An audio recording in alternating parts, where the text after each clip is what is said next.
Hello, welcome to the last lecture. We will still talk about new things. Next week is exam review. And those online, I just want to tell you that we have a full house here. The whole room is full of people, so you're missing a lot of company. All right, so let's do this. And then we are done with regular lectures. So today I'm going to talk about linking, which is a process for building programs. When we write programs that use modularity, we haven't exposed you to writing your own makefiles. A lot of things are happening in the background. I want to demystify some of that because it's important to know how programs are built, how programs interact with system software, which is linker, and what kind of things can go wrong when the linker is trying to interpret the variables and symbols that you're trying to use in your programs. This lecture should have come much earlier, but due to certain assignments were due and all that, we had to do other lectures first. Linking, all right.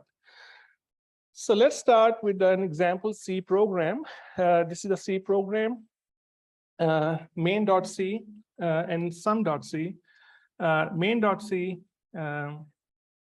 has the main function, and sum.c defines the sum function.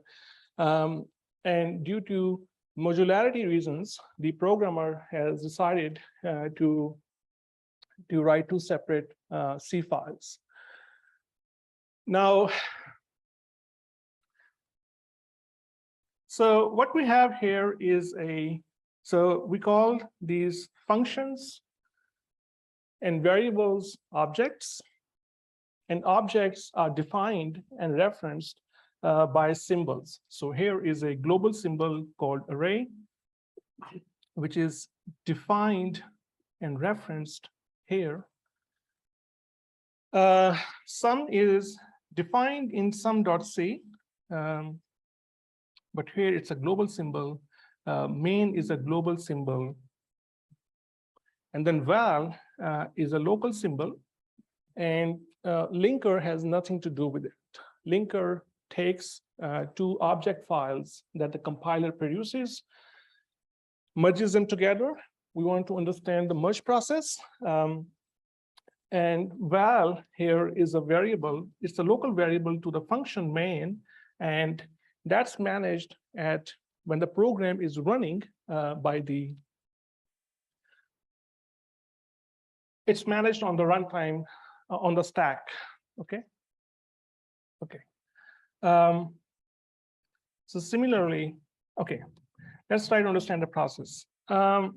So when we say, for instance, GCC, give me an output object file, which in this case is an executable file, you can actually load the object file prog in memory, and you can execute the program. And we give GCC main.c and sum.c. So what GCC does internally, it takes main.c and it runs a bunch of translators on main.c. So CPP, which is a C preprocessor, it expands all the macro definitions. It handles the sharp sign include directives. It includes all the functions that are in .h files, header files. And then it produces a file, which is an intermediate file. And then the compiler, the compiler then runs C1.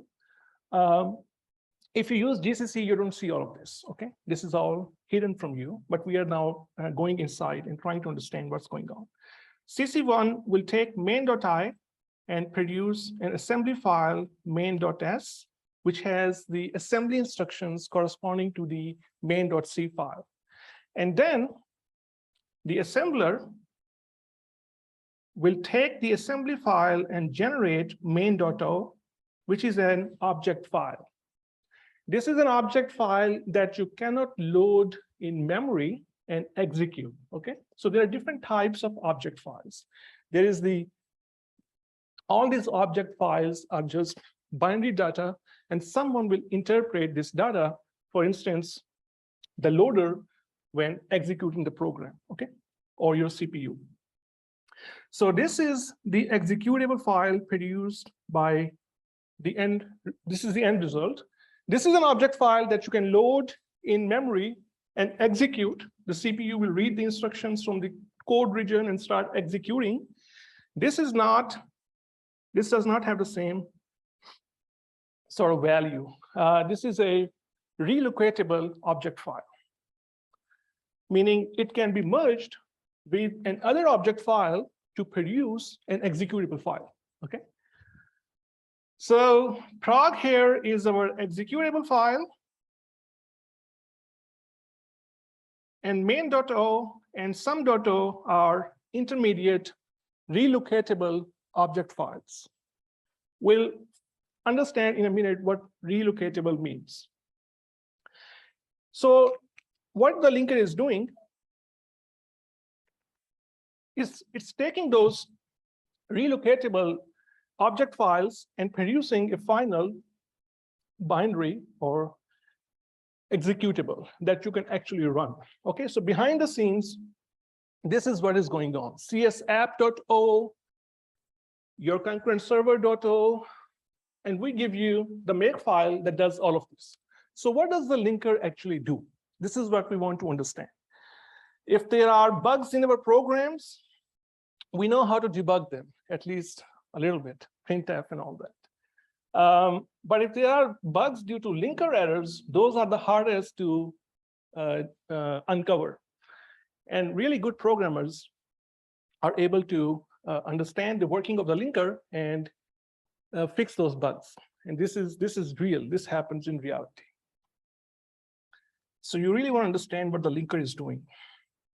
So here are the source files, and then separately compiled relocatable object files, and then fully linked executable object file, which contains code and data for all the functions defined in main.c and sum.c. Now, why did we write two separate .c files? We could have just written one C file. Why do we need this sort of this split compilation, right? Why do we split compilation into so many parts? Some of them is obvious to you, but let me revisit. The first reason is modularity. Programmers like to break down solutions to complex problems into a number of source files rather than one monolithic mass that is difficult to read, difficult to maintain, and so on, and many reasons. You can build libraries of common functions, and just like the standard C library, and you can link the parts that you're interested in. You don't have to carry this whole monolithic mess every time you write a new program. Reason number two is efficiency. When you change one source file, you don't have to compile and relink all the files that you haven't changed, okay? You only need to recompile one of the files. So incremental compilation saves time. Compiling the Linux kernel, for instance, could take up to 20-25 minutes. But if you only make a small change, you don't have to recompile everything. It's much faster to just compile. Separate compilation is much faster. And there is efficiency in space. You can aggregate common functions into a library. We'll talk about libraries in a little bit. And your final executable doesn't need to contain, the C library has hundreds and hundreds of functions. Imagine copying all of the code in every program that you write, okay? Mostly you need printf, malloc, and some other functions. So linker has the elaborate mechanisms built in to allow more efficient management of object files. You copy the functions that you need, or you link the functions that you need. You don't copy the entire code region of all of the C library.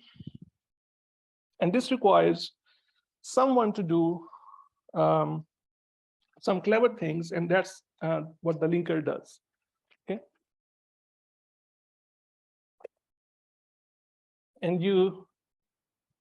Okay. So there is efficiency in both time, because you don't need to recompile everything from scratch. You only recompile the things you changed. And there is efficiency in space. Your executable binaries stored on disk or loaded in memory can be much smaller if you only link the things that you're interested in. So linkers do two things. Mostly today, we are going to understand two things. Symbol resolution is the first step. So what is symbol resolution? So programs define and reference symbols. Symbols are global variables and functions, okay? So in this example, we have a swap symbol, which is a procedure, and we are defining it here, and we are referencing the symbol here. So here we are defining the symbol, here we are referencing the symbol. Here we are defining and referencing XP, okay? So you can have both the definition and the reference of the symbol in the same high-level statement. And these symbol definitions are stored in the object file by the assembler in the symbol table. And symbol table is just an array of structs, and each entry contains the name of the symbol, some of its attributes, size, and location of the symbol in the object file, okay? Because we need a fast way to reach the symbol reference and definition, so that's why they have the symbol table. Now, what happens in the symbol resolution step, the linker associates each symbol reference with exactly one symbol definition. So imagine in sum.c and main.c, the programmer, for some reason, has the same variable. Let's call it result. Result is defined as a global variable in main.c and sum.c. The compiler will not, this will not be an error. The compiler is just compiling each file separately. It will leave it to the linker to figure out which one of the definitions to use and associate that definition with each reference, with each symbol reference, okay? So we'll see the linker uses some rules when it is encountered with such situations where there are multiple variables defined in different files, and what rules it uses to pick the one definition and associating that definition with all the references of that symbol name, okay? And the second thing the symbol does is, the second thing the linker does is relocation. So when you compile main.c, in the main.o object file, all symbols have an offset in the object file, which is an offset within that object file. Starting from 0, you have main somewhere, and you have all the symbols that have an address, which is an offset from the starting address, which is 0 of the object file. When you merge all the different object files, the linker needs to decide where does each symbol go in memory, in the object file. And when it does that, it needs to figure out the address or the offset of each symbol in the combined merged object file, and it replaces all the references to symbols with the new offsets in the final merged combined object file. So it relocates symbols from their relative location in the .o files to their final absolute memory locations in the executable. Once the linker merges all the object files, it now has the absolute final addresses in memory of every symbol because it's producing a final executable. It's no longer those split object files where every symbol has an address that is relative to the offset in that file. All right, so symbol table contains all the symbols in the program in each of the programs and their attributes. And then linker does two things: symbol resolution and relocation. So before we talk about symbol resolution in detail, I just want to mention a few things. So there are three kinds of object files or object modules. It's the same thing. We say object file when it's actually a file stored on disk, and we say module when it's in memory, but we will say the same. It's the same thing. Object file, object module, same thing. So as I was saying, relocatable object file contains code and data in a form that can be combined with other relocatable object files. It cannot be loaded in memory and executed. So each .o file is produced from exactly one source. Okay, so if you have many source files in your code repository, you will have many .o files. There's only one executable object file, and this object file contains code and data in a form that can be directly loaded in memory and executed. And for historic reasons, the folks who are working on Unix, they call their first executables a.out, and to this day we use this convention. So if you don't tell the compiler the name of the final executable, you will often see a.out in your directory. This is the default format or name for the executable object files. Okay, and there is a third type of object file that we'll talk about later, shared object file. It's a special type of relocatable object file that can be loaded in memory and linked dynamically at load time or runtime. This is not executable.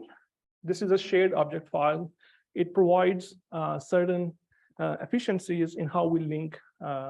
It's a modern approach to linking shared library code.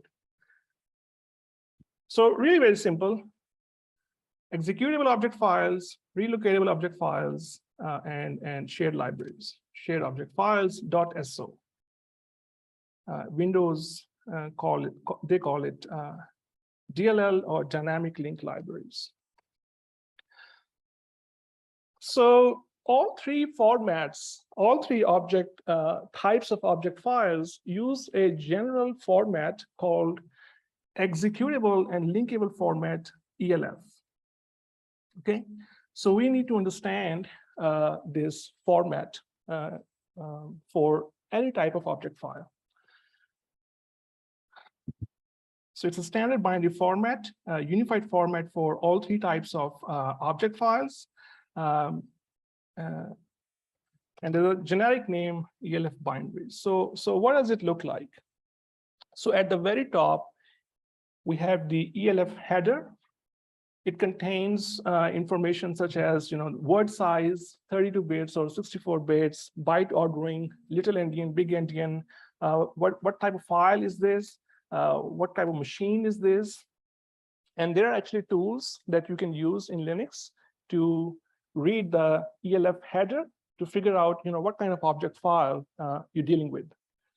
The executables have something called segment header table, which contains information that is required to execute the object file.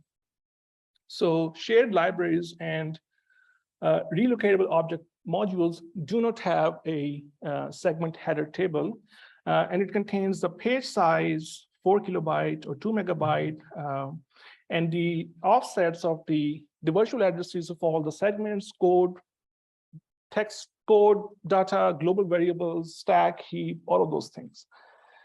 Those things are not present in relocatable object files. That's why the segment header table is only required for executables. So then this is another one of those historic things. The code region, the region where code is stored is called the text region, text section. Okay, so just remember it as text section, whatever reason they use. The next section is the read-only data, jump tables, other things that are read-only. And these two sections cannot be written. They are read-only sections. So then we have the data section, which has the initialized global variables. So all the variables in your program that are global at the start of the file are stored in a special section called the data section. These variables are different from local C variables. Local C variables are managed on the stack. They are not managed in the data section. So remember that when you have a local variable in a function, it's automatically managed by the runtime on the stack. If the global variable does not have an initial value, it's stored in a region called BSS. Once again, it's a historic thing. IBM had this instruction, block started by symbol, which I don't want to get into. We don't need to understand that. And this is a convention that continues. So global variables that are not initialized are in the BSS section. And when the program is not running, if a variable is not initialized, it has an entry in the symbol table, but because it's not initialized, it doesn't take up any storage in the BSS section. So a better way to remember BSS is better save space. So when the object module is stored on this, there is nothing in this section. It's only populated when the program is actually running, because there is no initial value associated with this variable.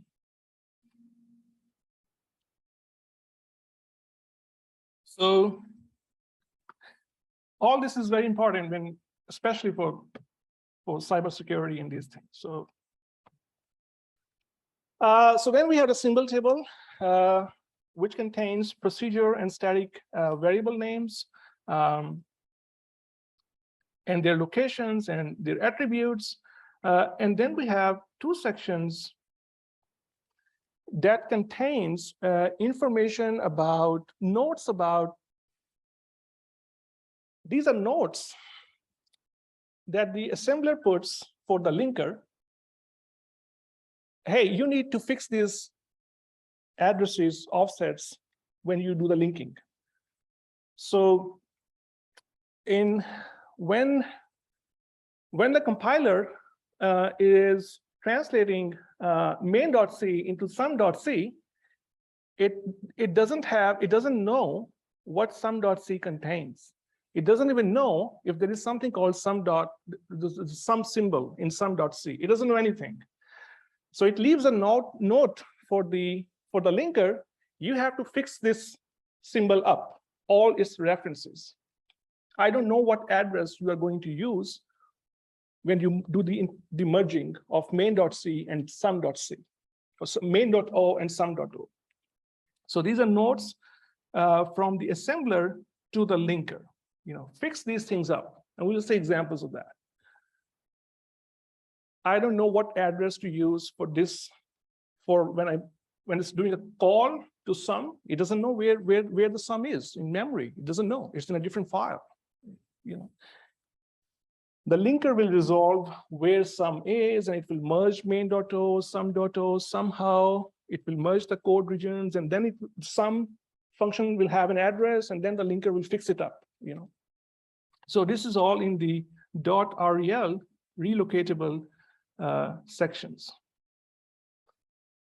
And then there is debug section. If you compile with GCC -G, you get debug information. Now you can run the program, the executable, with the debugger, GDB, and you can do certain, you can debug your program. We did that in one of the earlier labs. It's a mapping of line numbers in the C code to the line numbers in the assembly code. That's what you need, right? So when you're debugging your C code, you want to see the register values and values of local stack variables. All of that mapping of C lines to assembly lines is stored in the debug section, and you won't see it if you don't compile it with the -G directive or option. They call it flag, -G flag.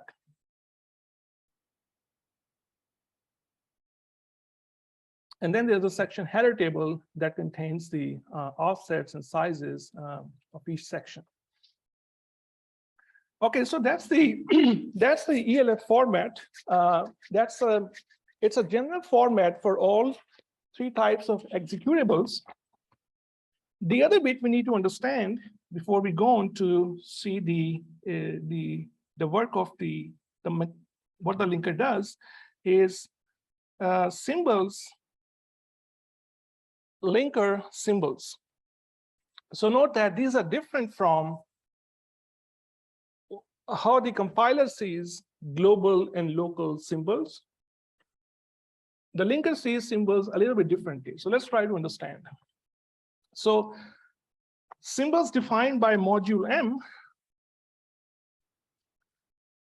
that can be referenced by other modules are global to the linker, okay?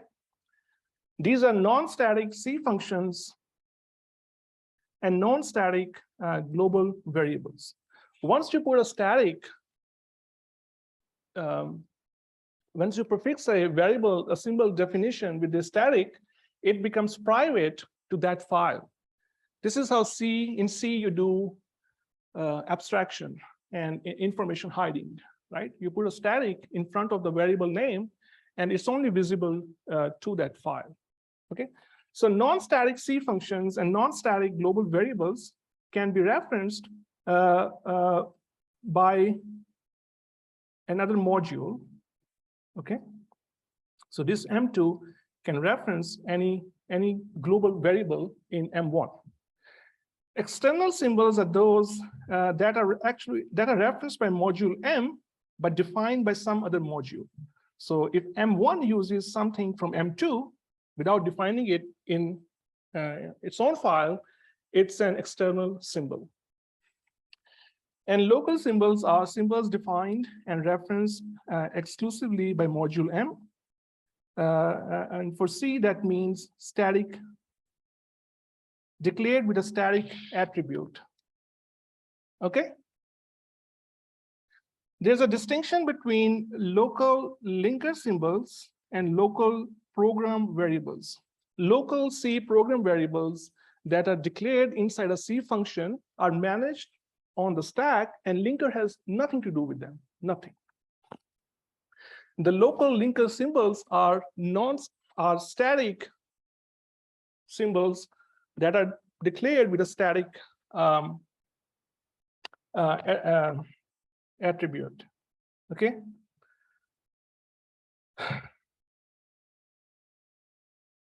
Now you can limit the scope of a symbol in a function by using the static attribute. We saw that a couple of times. If we can,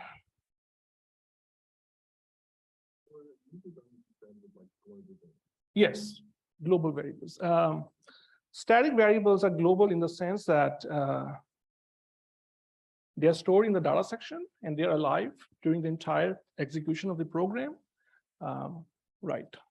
And they're, once you declare a variable as static in C, it's private to the file. Now you can declare a static variable inside a function to limit its scope, but it is still stored in the global data section. It is not managed on the stack.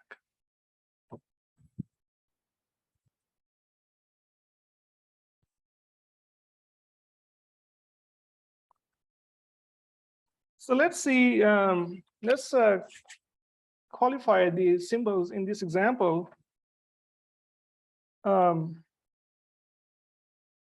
So here we are referencing a global symbol array, which is defined here, okay? We are defining a global symbol main. We are referencing a global in main.c, which is defined in sum.c. Linker has nothing to do with val. That's the job of the compiler, to make sure that this variable is properly managed on the stack. It has nothing to do with I or S, okay? So in two files, we have global symbols, local C variables, and we have their references, and we have their definitions. And one of the difficult problems with symbol resolution is, imagine you have 1 million lines of code, you have tens of thousands of C files, and you have variable definitions, symbols that have the same name across the different files. This could happen.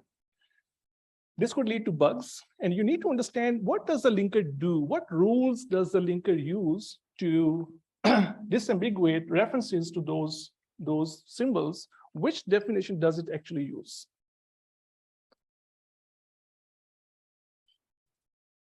So once again, I want to distinguish local non-static C variables versus local static C variables. So once you declare a variable as static inside a function, now you could have declared X outside the function, but for some reason you want to limit its scope to within this function. You don't want X to be exposed to the entire file, to all the functions in the file. You want to limit its scope inside this function. So linker will, so the compiler will allocate its space in the .data section because it has an initial value. So this will go in the .data section, and similarly for this. So local static C variables, this is very important. Static C variables are stored in better safe space section or the .data section. And somehow the compiler will allocate space for each definition of X, and it will create local symbols in the symbol table with unique names to remove this ambiguity of X, the same X in different functions. So in the symbol table, we'll have two entries, one, for instance, X.1, and the other X.2.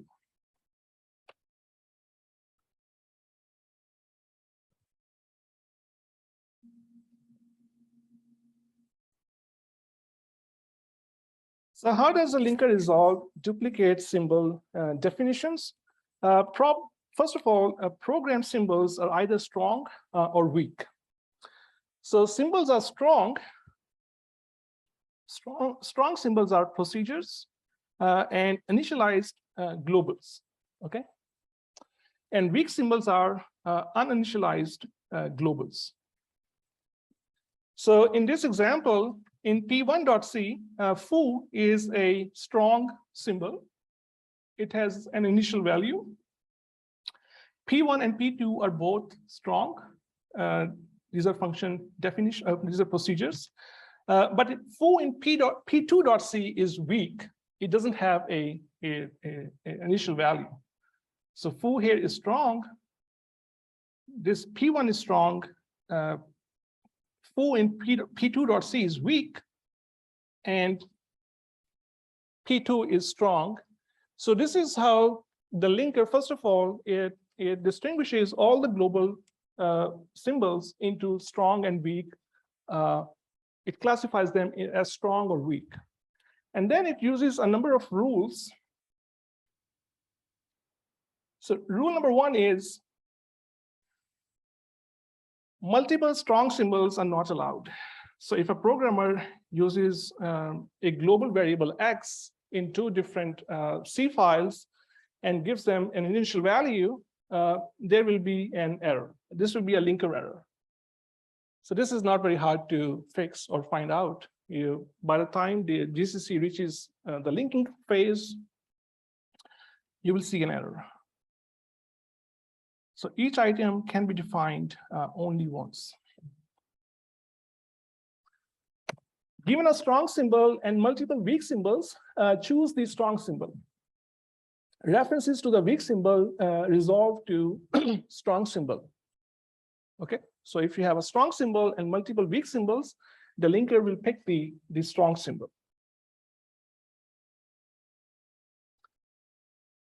If there are multiple weak symbols, meaning if there are multiple symbols with the same name across different files, the linker, this is where C becomes very problematic. Pick an arbitrary symbol. There's no error, okay? But the linker will just pick an arbitrary symbol. And you can override this like with F no common, and that you will get an error. So you don't have to spend the rest of your life trying to figure out what's going on. You just get an error. Okay, so let's do some puzzles. Now, let's do this together. So what happens here?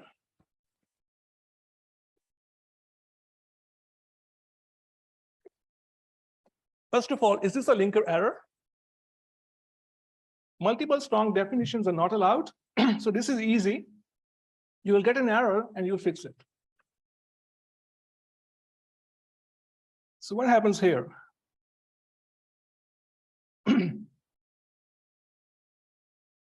Multiple weak definitions, so the linker will just have some way to pick one of them. We don't know what it's undefined. When you write a linker, it's up to you. This may or may not be a problem. If X is referenced in both modules, so each rectangle is a module. I'm not giving them .c names, but it's each rectangle. Sorry, it's a square or rectangle. Each yellow rectangle is a module. Based on which arbitrary. It depends how you write the program. If you're using X only in the left module, there's no problem. And the linker picks. And the linker picks any one of them, there is no problem. At least I don't see a problem. If the linker picks the left X and then you're using the right X for some reason, it could be a problem. So it really depends on a number of things. That's the behavior of the program based on the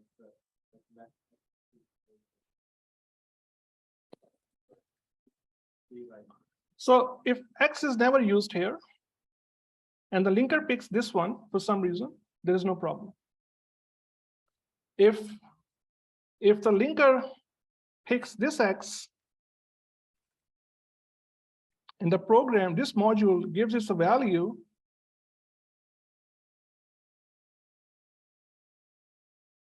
and this module gives it a value at some point. So all the references will be to this X on the left side. The right X is never referenced.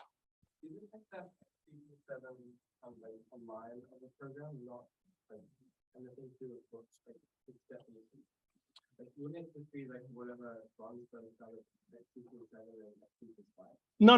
The linker will remove the linker will change all the references of X in the right side to the address it picks for the left side. Remember, these are going to be merged together.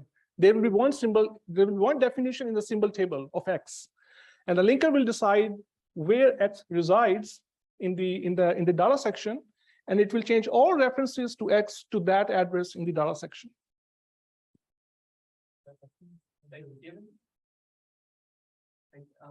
Given that, like, it's regardless of whether the left X or the right X is present, it's still just a shared X. Right, it's true. So here there is no problem. Let's see where there is a problem.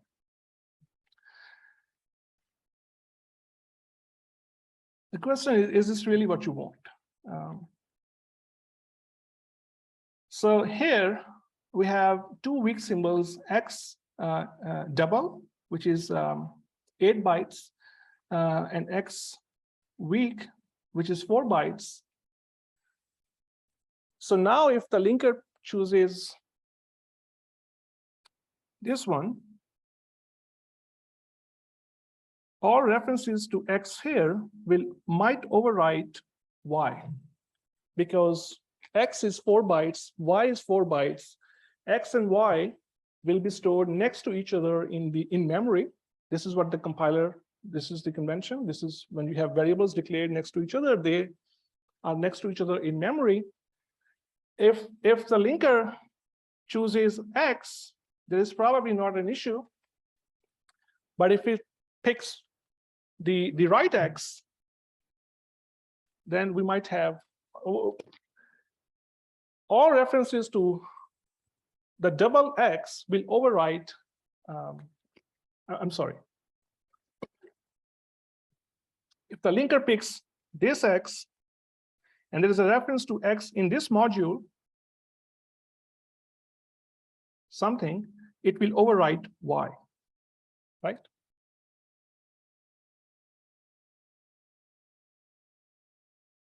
It says might because the linker might pick the left X. So what happens here now?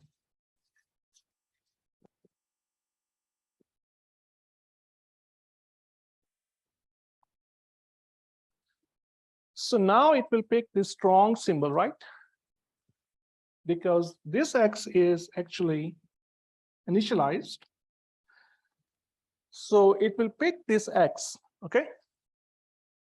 Now imagine in this module, someone does X equals something, and this statement will override, definitely override Y. Because the compiler will pick the right move instruction when it translates this statement. The compiler doesn't know there is an X somewhere else, so it will pick move whatever, 8 bytes. So the instruction that translates this C statement will write 8 bytes to X. The linker picks this definition of X, and the symbol table says X is 4 bytes stored here. And so this here will most certainly override both X and Y.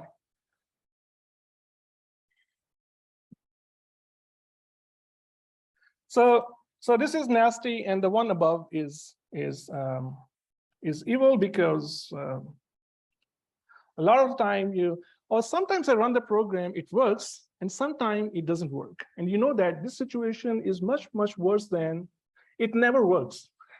If it never works, you know there is some problem. But if it sometimes works, it's kind of like race conditions, right? So I hope that this is really clear. There is one definition of X in the merged data segment, but the compiler will generate an instruction that writes 8 bytes.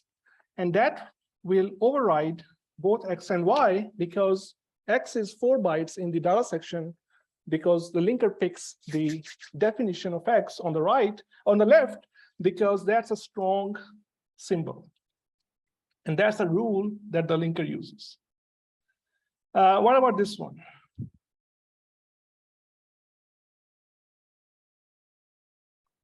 So references to X will refer to the same initialized variable.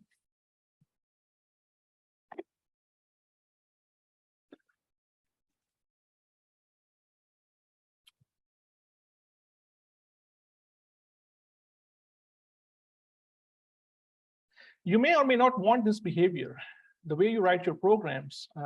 If you are using X for different purposes in different modules, and there's only one definition, it doesn't mean that this is the behavior you want, but this is what will happen.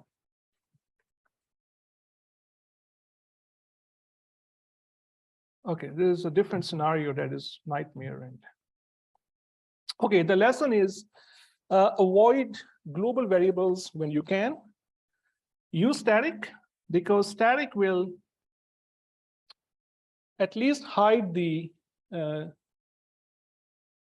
global variable from, make it private.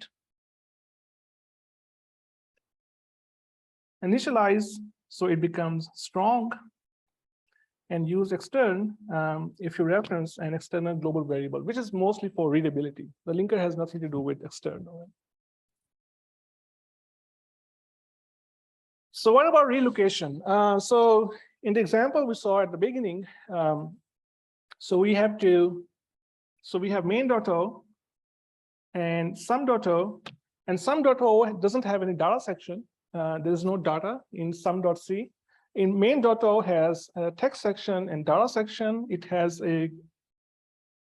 global array variable, and then there is the system code that actually runs before main. Whenever you type an executable to run on shell, the loader runs first and execute the execv system call, and then it calls main with the arguments. So there is system code as well, which has text and data section, and then we have the two object files. So what the linker does, it takes the code from all the different object files. So this is an object file, this is an object file, and it merges them together into a single executable. And the same thing for the data region. So it creates one final executable object file, which has the same general format. Okay. Huh? Sorry, this should be sum. Right. So it takes it merges them together. And now each symbol has an address which was an offset in the module. Now all those offsets need to be resolved properly because we are merging things together and we're taking code from different regions, from different object files, and merging them together. So the offsets will change. So the way it happens, let's look at an example. So here's the assembly of the main function. So the compiler, these are the nodes that the compiler puts, the assembler puts for the linker. So what does it say here? So in main.o starts from 0 and it goes all the way to 17. So these are 17 instructions, and these are the offsets 0, 4, 9, 10, 11, 12, 13, you know. So it leaves a note for the linker at offset A. You got a reference to a global variable, which is 4 bytes, okay? At offset A, so this is byte number 9, this is byte number 10, 10 is A. At offset A, you got a reference to a 4-byte address called array. And the linker will fix it up. So if you remember, you pass the arguments using the EDI register. So here, what the compiler really should be doing, BF is a move instruction. The compiler really should be doing is putting the address of array in EDI before making the call, okay? But it doesn't know the address. It doesn't know the final address. So what it does, it leaves a note for the linker. You have to fix this up. Okay, I'm just gonna use zeros for now. I don't know what the address is. I'm just gonna use zeros. And you need to fix it up. Okay, this is your job. So this is a relocation step. It says at offset F, so now we are making a call to sum. Main.c, the compiler doesn't even know when it's compiling main.c, what is sum.c. All it sees is the header file sum.h, and it knows that there is a function defined sum somewhere, okay? I leave it to the linker to fix it up. So it leaves a note for the linker. At offset F, you got a reference to fix. It's a PC relative reference to the variable, the global symbol sum. Now, calls are always made using PC relative addresses. So the linker will place somewhere in the code region, compute the address relative to the program counter value, and it will fix up this reference with the correct address. The compiler just uses all zeros, and this is for the call. Okay. So this is how the final merged executable looks like. The linker chooses the address 601018. x86 is little endian, so it replaces all zeros with 601018. So it fixes up that node that the assembler put for it, place for it, and then it places a sum function procedure at address 4004E8. And because this address, this instruction here, before the call is made, so the program counter always contains the address of the next instruction, PC plus 4. So PC plus 4 is 4004E3, and sum is at a distance of 5 in 2's complement. So it replaces 0000 with 5. So at runtime, the CPU will take this 5, add it to PC plus 4, and make a call to the sum function. Now the assembler has placed all these nodes for the linker. Okay, the compiler did all the smart work. PC relative. Okay, this is a reference to this global and all that. And the linker is just reading all the nodes and fixing things up. Okay, by placing things in their final location in memory. So here, so the PC relative thing, and this is the bias. Sometimes you can specify, because program counter always contains the address of the next instruction. So this is just a note for the linker. The bottom line is that the assembler has given the linker all the information it needs to fix these references. That's what you want to remember. Sometimes the nodes include, PC relative. Sometimes they include, hey, it's a global 32 4-byte address. You need to fix it up. And so this is the second step of what the linker does: merging or relocation.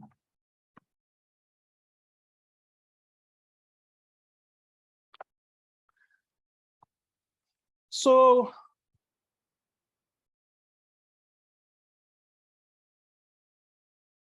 the executable object file, when it is stored on disk after compilation and linking and everything, it looks like this.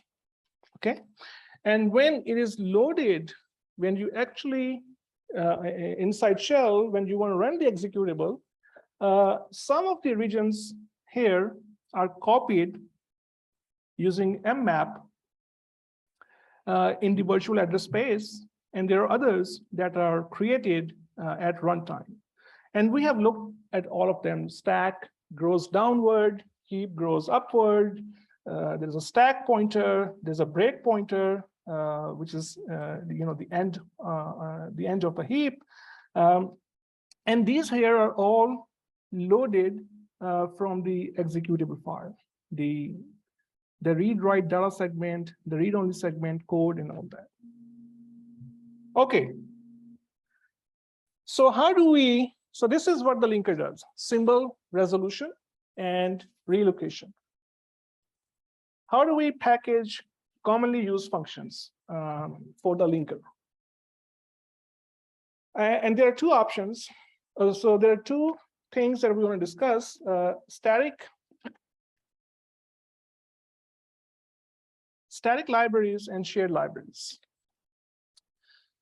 So let's start with static libraries. The first option is to put all the functions in a single source file. and the programmers link the big object file into their programs. This is inefficient because C library has, I don't know, hundreds of functions, maybe 1,000 even. And typical programs only use a subset of the functions. Why would you copy all the functions into your final executable object? And it will take a long time to compile, okay? The other option is to put each function in a separate source file. So printf.o, malloc.o, read.o, write.o, open.o, any other function definitions, any close.o, and programmers explicitly link appropriate binaries into their programs. This is more efficient because if a program uses printf, it only needs to copy printf. If it uses printf and malloc, it only needs to link those two functions or those two object files. But this is very burdensome for the programmer. You can imagine how cumbersome it is to write gcc -o, printf.o, malloc.o, what functions am I using? Okay, so this is not good either. So the first solution the Unix developers had was static libraries. These are called .a or archive files. So the idea is to concatenate related relocatable object files into a single file and with a table of contents or an index at the beginning, which points to the offset of each object file in the archive. And enhance the linker so it tries to resolve unresolved references by looking for the symbols in the archive. So you take this archive, first of all, you create this archive by taking all the object files corresponding to each function. Once you have the archive file, the linker will only copy the relevant functions definitions, the code for the procedures that you're actually using. So first of all, how do you create a static library? So there is a program called archive and some parameters, the name of the file that you want to create, and then all the object files that you want to archive, that you want in your static library. So here we are taking, we're starting with the C code of all the functions in their respective files. We do the translation, we get the object files, okay? And then we run the archiver to create libc.a. So this is our statically compiled C standard library. This is a static library now. So if you only change printf.c at some point, the archiver is smart enough to not do everything again. It only needs to translate printf.c to printf.o and do the update the table of contents with.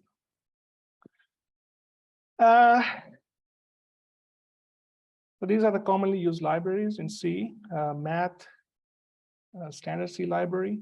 So let's see how this works.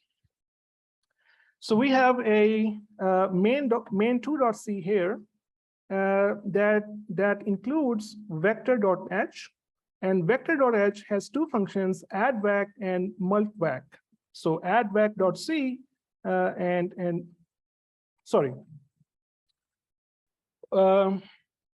we have the function definitions in separate files, addVec.c and multvec.c. And we do this step here to create a static library, libvector.a. And all the functions are defined in, sort of declared in vector.h. So here we are only using addVec. So let's see how this works. So first of all, we take addVec.o and multvec.o and we create an archive.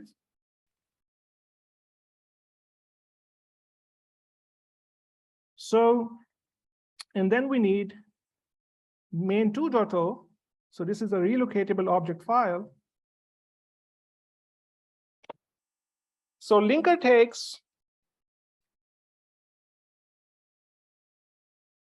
only takes addvec.o from the archive, okay?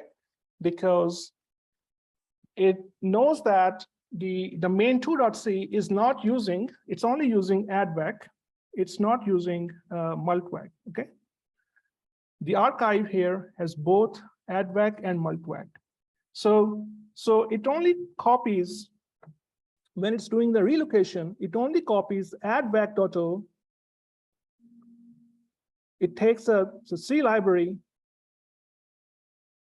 and takes the main2.o to create the fully linked executable object file.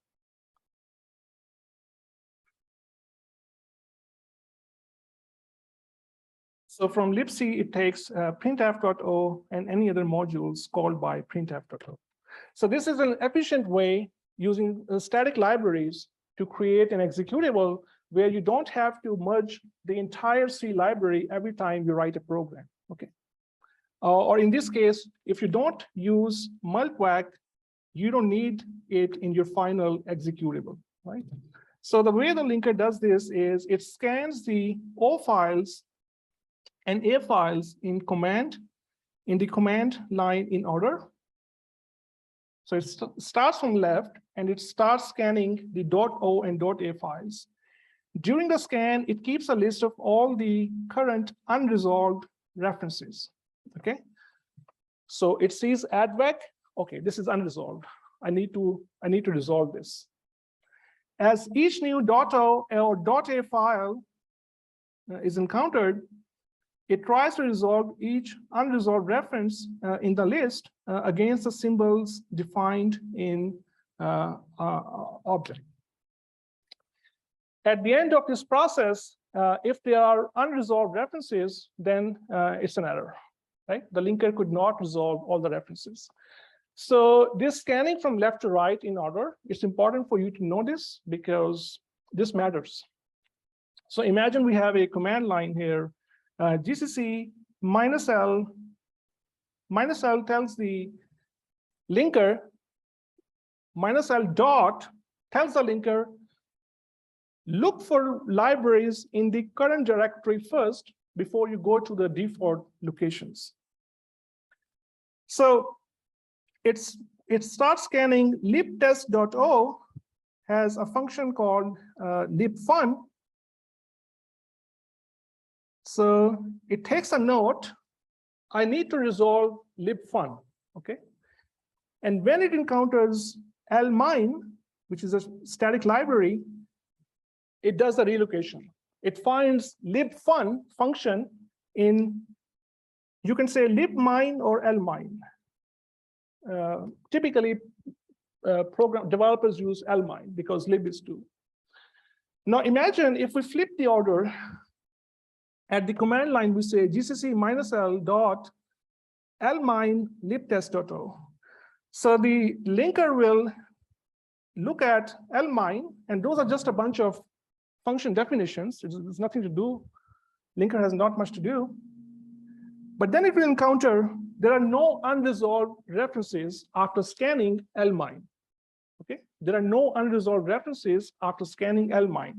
So the linker's notebook is empty. But then it encounters libtest.o and it sees a reference to libfun. And there is nothing left in the command line. Everything has been scanned. So it generates an error in function f, undefined reference to libfun. Okay, there's an undefined reference at the end of the scan process. So the way you write this command line when you're using static libraries matter. The disadvantage, so the modern solution is shared libraries. So can someone tell me what is the disadvantage of using static libraries?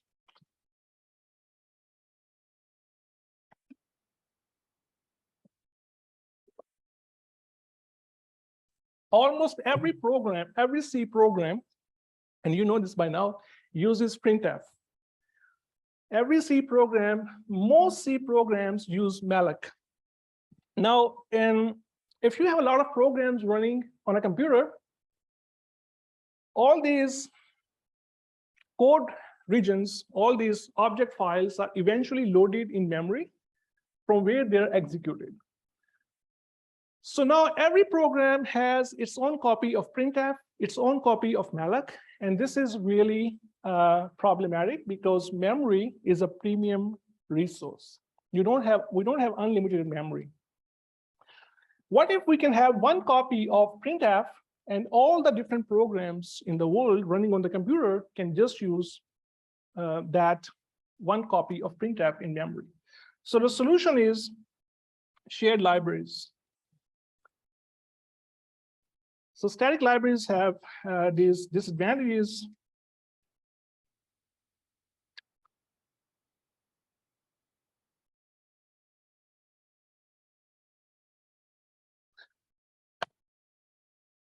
So there is duplication in the running executables, duplication in the stored executables. So when object files are stored on disk, they take up extra space, which is not big of a deal because this stuff free, disks are really cheap.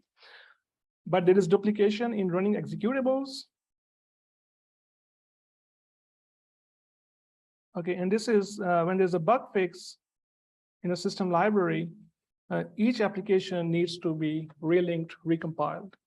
So the modern solution is shared libraries that contain code and data that are loaded and linked into an application dynamically. So you do this linking at load time or runtime. I'll show you how to do this at runtime. When the program is actually running, it can request the linker, hey, I want to link this function because I'll be using it soon.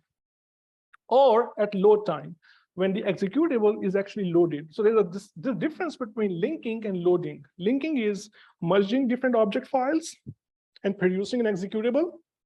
Loading is taking the executable stored on disk, loading it in memory, and start executing so we can execute the program. So in Windows, they call it DLLs. You might have heard of that, dynamic link libraries. And in Linux, we call it .so or shared objects. So .so is something you'll encounter a lot when you're developing applications. So dynamic linking can occur when executable is first loaded and run. Load time linking. Okay, so how does this happen?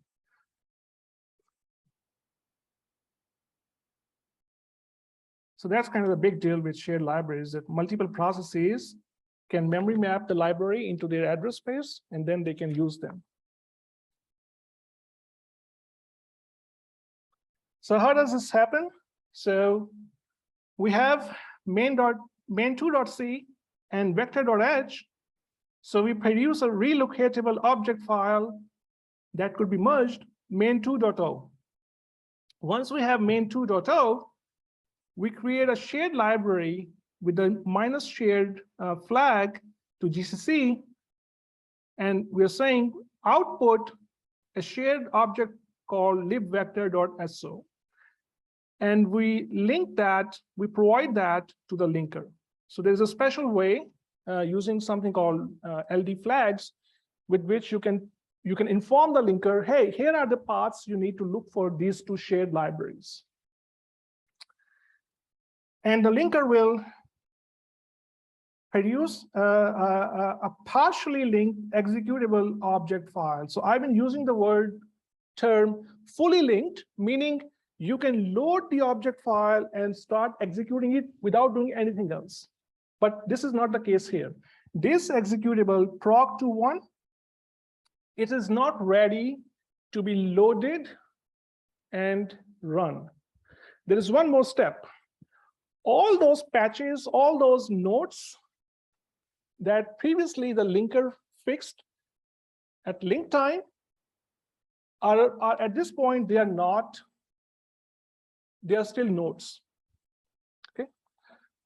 So what happens is when the loader, which is just a fork in an execv, loads the binary, the partially linked executable object file, there is something called a dynamic linker that runs. It takes these SO files and it creates a fully linked executable in memory. So now you can do certain checks. The dynamic linker can see, has any program already loaded this SO file? All right, let me just create a mapping into that SO file and patch up all the addresses to that one SO file already in memory, okay? So now you can do these optimizations. So this is sort of how the dynamic linking works. It happens after this step, after the loader. This executable produced by the linker is only partially linked. There are still nodes inside this object file to inform the dynamic linker, hey, you need to patch it up, you need to fix this, okay? Find where the shared object is. Maybe it's already in memory because some other process is already using it. Find the address where that shared object file is loaded and fix all these addresses. I'm not going to do it at link time. I'm going to leave it for you to do it. And then the LD minus Linux does that. You can also do dynamic linking at runtime. So we just saw dynamic linking at load time. There's a difference between loading. At load time, when the loading is complete, you haven't yet executed the first instruction in the main program, okay? You have enough, you've done enough, so the CPU can start executing the main program. We call this process loading.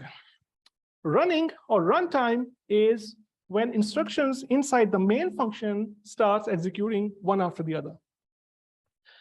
At runtime, you can create a function pointer, add back. Here it takes a number of input arguments, and that's the definition of the add back function. And you can get a handle using the DL open API to the libvector.so libvector.so shared object file. So when the program is actually running, you do all this. And you specify lazy this parameter to inform the dynamic linker, look, I don't want to use it right away, but load it when I actually touch this function. Okay, I want you to remember that I'll be using this shared object file.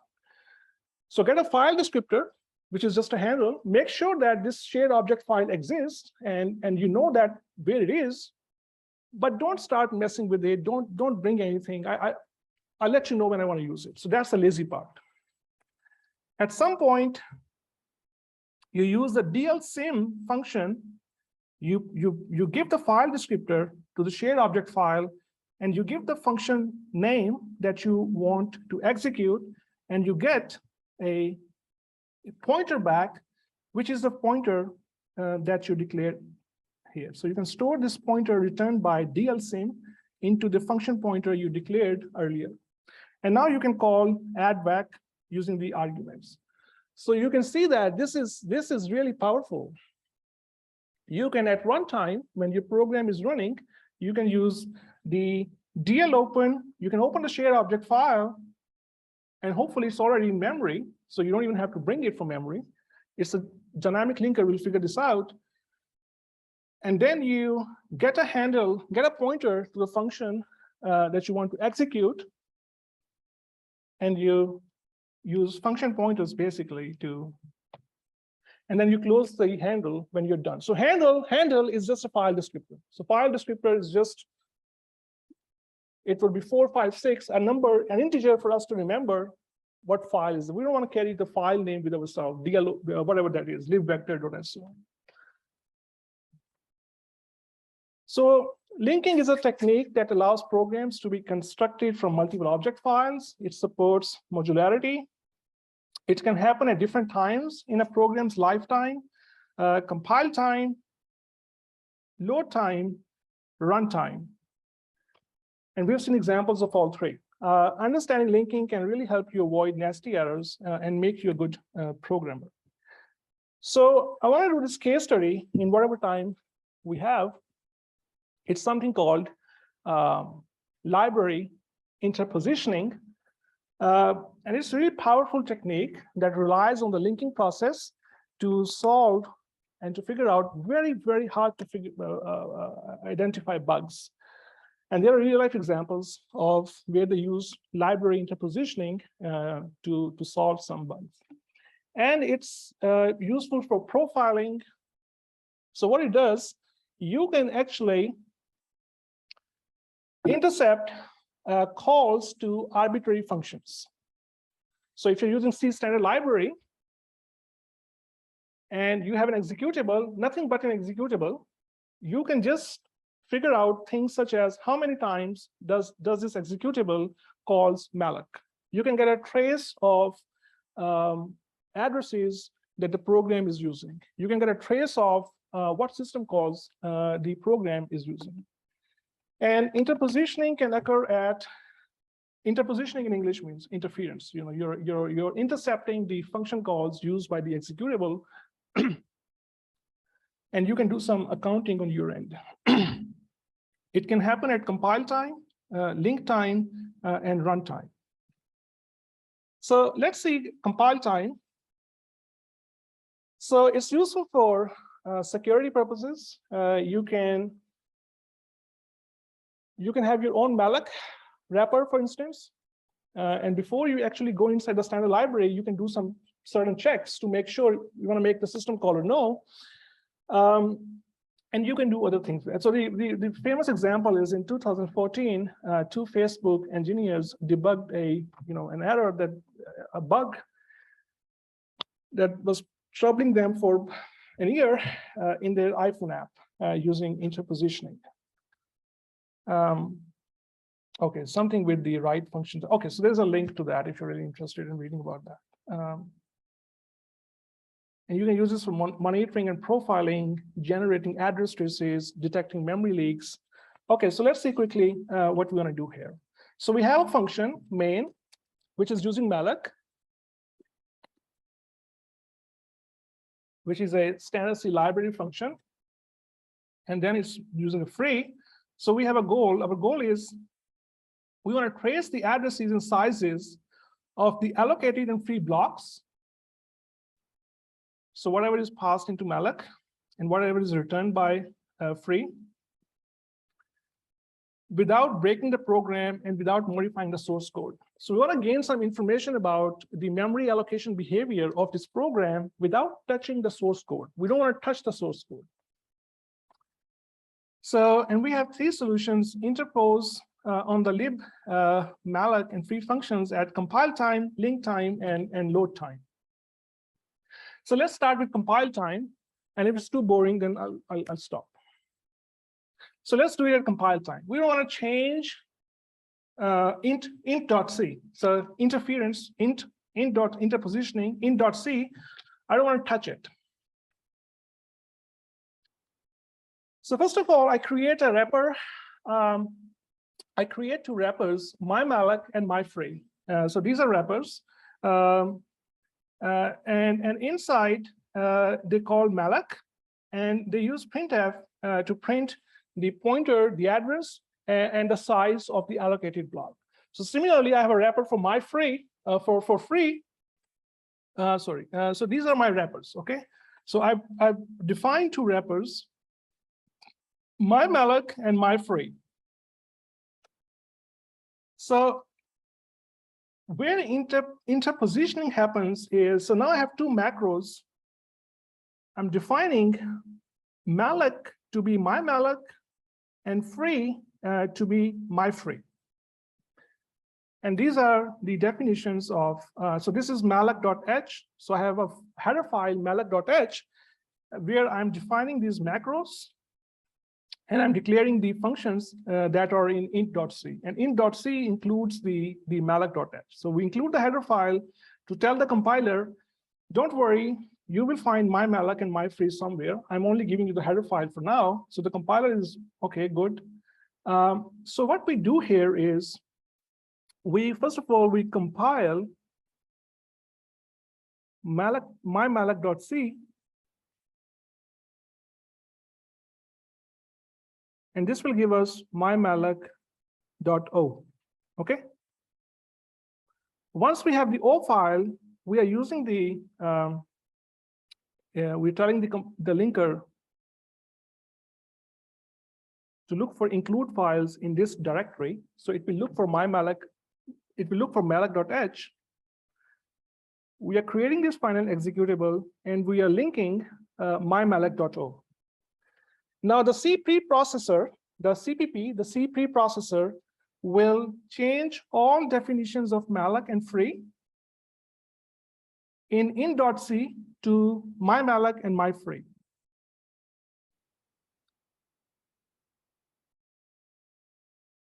And the linker will then copy mymalloc.o when it resolves the references to malloc, right? So the C preprocessor will change in int.c. We are not changing the source code, but we are compiling it. We are recompiling it. So this will become mymalloc, because the C preprocessor will see this macro and it will do its work. This is one of the first translations that happen at the beginning, CPP, CC1, and AS. So the C preprocessor, the compiler, the assembler. Preprocessor will change malloc to mymalloc, and the linker will take the mymalloc definition here and replace all the so all the references to malloc in in.c are now replaced by mymalloc that we wrote. And our malloc, if we run it, will print out the trace of the malloc and free calls. So this is really powerful. Unfortunately, we at least need the source code. We need the .c file. What if we don't have the source code and we only have the object code? So I will go here quickly. I only have 5 minutes. So we'll declare these wrappers __ wrapper free, wrap free, wrap malloc, and real malloc, real free. And we do the same here. And then this is where interpositioning happens. So we'll tell the linker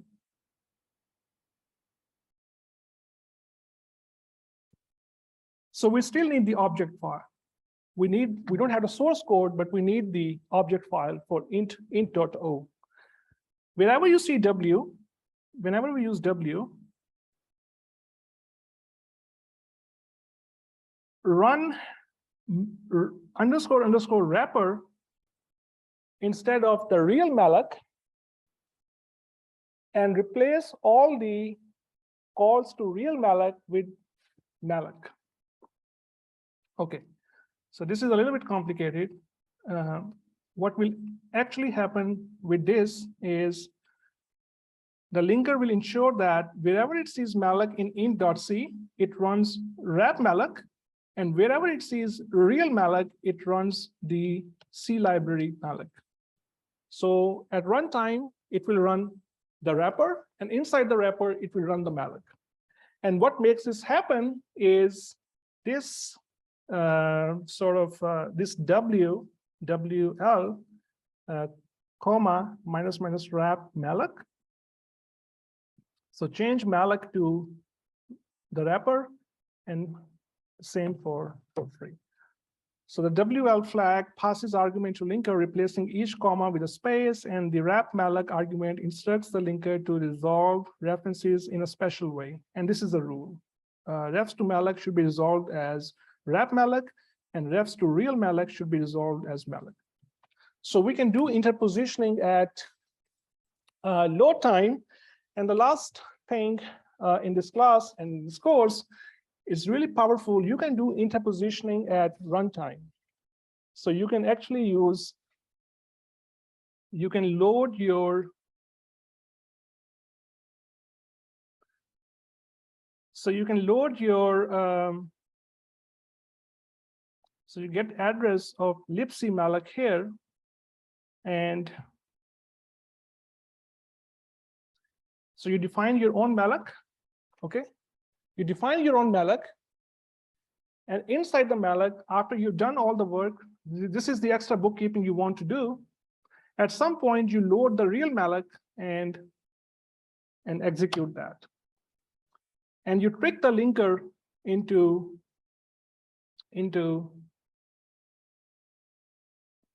using your shared library for linking. So it will use your malloc and not the C standard library malloc, because of the way the command is scanned. I was saying before, you scan .o from left to right. So it will pick your definition of malloc.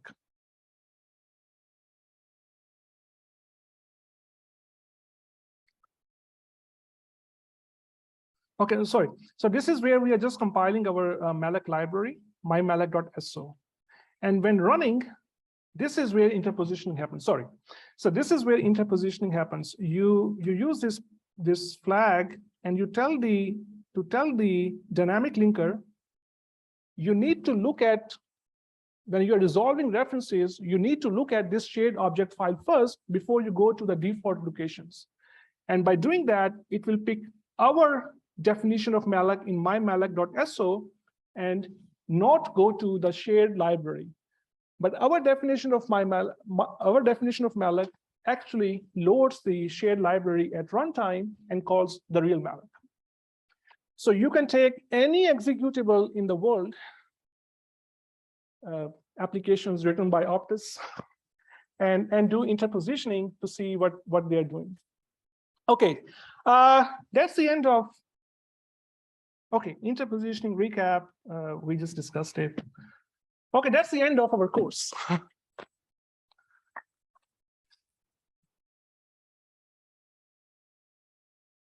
I have a very good plan for week 12 for exam review. So do come to the lectures, and I'll do it.